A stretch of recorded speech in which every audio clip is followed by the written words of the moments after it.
அதிகாரம் 9.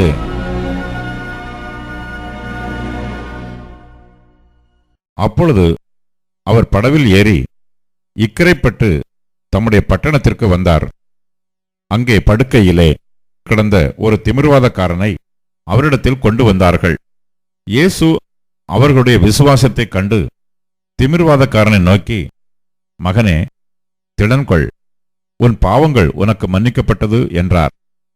அப்பொழுது வேத பாரகரில் சிலர், இவன் தேவதூஷணம் சொல்லுகிறான் என்று தங்கள் உள்ளத்தில் சொல்லிக் கொண்டார்கள்.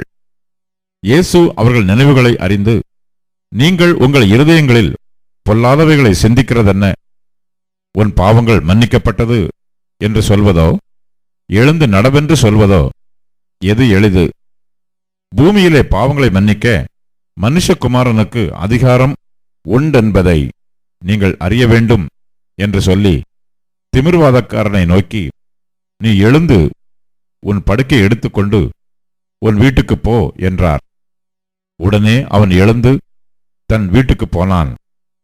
ஜனங்கள் அதைக் கண்டு ஆச்சரியப்பட்டு, மனுஷருக்கு இப்படிப்பட்ட அதிகாரத்தை கொடுத்தவராகிய தேவனை மகிமைப்படுத்தினார்கள். இயேசு அவ்விடம் விட்டு புறப்பட்டு போகையில் ஆயத்துறையில் உட்கார்ந்திருந்த மத்தேயு என்னும் ஒரு மனுஷனைக் கண்டு, எனக்கு பின் சென்று வா என்றார். அவன் எழுந்து அவருக்கு பின் சென்றான்.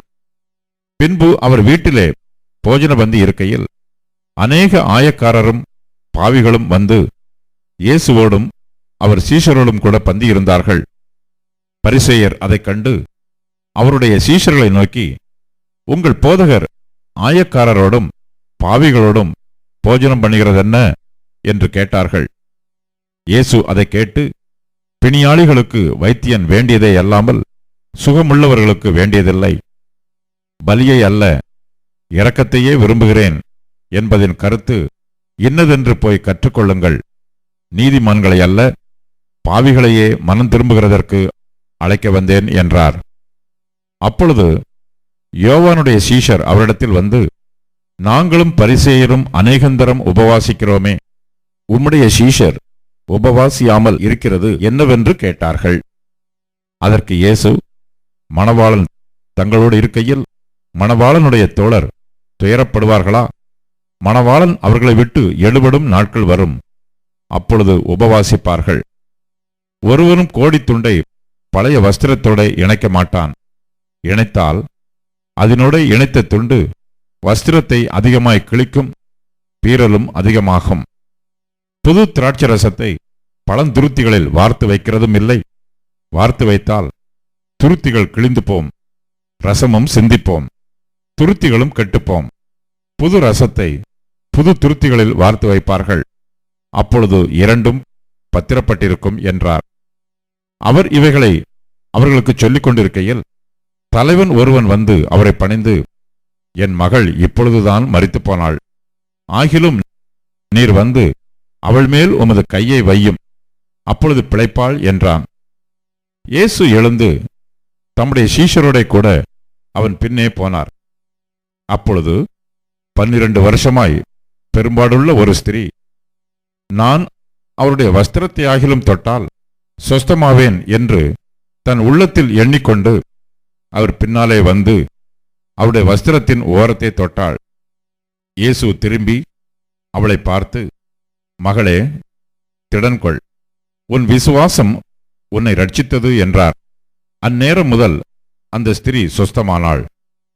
இயேசுவானவர் தலைவனுடைய வீட்டிலே வந்து தாரை ஊதுகிறவர்களையும் இறைகிற ஜனங்களையும் கண்டு, விலகுங்கள், இந்த சிறு பெண் மரிக்கவில்லை, நித்திரையாயிருக்கிறாள் என்றார். அதற்காக அவரை பார்த்து நகைத்தார்கள். ஜனங்கள் வெளியே துரத்தப்பட்ட பின்பு அவர் உள்ளே பிரவேசித்து அந்த சிறு பெண்ணின் கையை பிடித்தார். உடனே அவள் எழுந்திருந்தாள். இந்தச் சங்கதி அத்தேசமெங்கும் பிரசித்தமாயிற்று. இயேசு அவ்விடம் விட்டு போகையில் 2 குருடர் அவர் பின்னே சென்று, தாவீதின் குமாரனே, எங்களுக்கு இரங்கும் என்று கூப்பிட்டார்கள். அவர் வீட்டிற்கு வந்த பின்பு அந்த குருடர் அவரிடத்தில் வந்தார்கள். இயேசு அவர்களை நோக்கி, இதைச் செய்ய எனக்கு வல்லமை உண்டென்று விசுவாசிக்கிறீர்களா என்று கேட்டார். அதற்கு அவர்கள், ஆம், விசுவாசிக்கிறோம் ஆண்டவரே என்றார்கள். அப்பொழுது அவர்களுடைய கண்களை அவர் தொட்டு, உங்கள் விசுவாசத்தின்படி உங்களுக்கு ஆகக்கடவது என்றார். உடனே அவர்களுடைய கண்கள் திறக்கப்பட்டது. இதை ஒருவரும் அறியாதபடிக்கு எச்சரிக்கையாயிருங்கள் என்று இயேசு அவர்களுக்கு கண்டிப்பாய் கட்டளையிட்டார். அவர்களோ புறப்பட்டு அத்தேசமெங்கும் அவருடைய கீர்த்தியை பிரசித்தம் பண்ணினார்கள். அவர்கள் புறப்பட்டு போகையில் பிசாசு பிடித்த ஊமையான ஒரு மனுஷனை அவரிடத்தில் கொண்டு வந்தார்கள். பிசாசு துரத்தப்பட்ட பின்பு ஊமையன் பேசினான். ஜனங்கள் ஆச்சரியப்பட்டு, இஸ்ரவேலில் இப்படி ஒரு காலம் காணப்படவில்லை என்றார்கள். பரிசேயரோ, இவன் பிசாசுகளின் தலைவனாலே பிசாசுகளை துரத்துகிறான் என்றார்கள். பின்பு இயேசு சகல பட்டணங்களையும் கிராமங்களையும் சுற்றி நடந்து ஜெப ஆலயங்களில் உபதேசித்து ராஜ்யத்தின் சுவிசேஷத்தை பிரசங்கித்து ஜனங்களுக்கு உண்டாயிருந்த சகல வியாதிகளையும் சகல நோய்களையும் நீக்கி அவர்களை சொஸ்தமாக்கினார். அவர் திரளான ஜனங்களை கண்டபொழுது அவர்கள் மேய்ப்பனில்லாத ஆடுகளைப் போல தொய்ந்து போனவர்களும் சிதறப்பட்டவர்களுமாய் இருந்தபடியால் அவர்கள் மேல் மனதுருகி தம்முடைய சீஷர்களை நோக்கி, அறுப்பு மிகுதி, வேலையாட்களோ கொஞ்சம். ஆதலால் அறுப்புக்கு எஜமான் தமது அறுப்புக்கு வேலையாட்களை அனுப்பும்படி அவரை வேண்டிக் கொள்ளுங்கள் என்றார்.